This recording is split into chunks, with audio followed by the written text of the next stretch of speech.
Hey guys, in today's video I'm going to show you how to fix Play Store not working in Realme 14T. So let's start the video. First of all, open settings.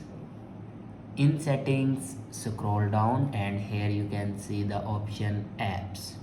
Now click on apps and then click on app management. Now scroll down and here you can see the option Google Play Store. Now click on it. Now click on storage usage. Now here you can clear the data and cache memory of Play Store. After clear data and cache memory, then go back and click on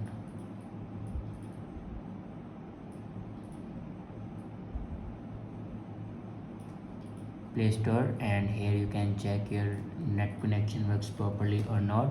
After check your internet connection, then go back to your home screen and restart your device. For restart your device, press and hold power button and then swipe up to restart your device. After doing these steps, your problem will be fixed. I hope this video is helpful for you. Thanks for watching.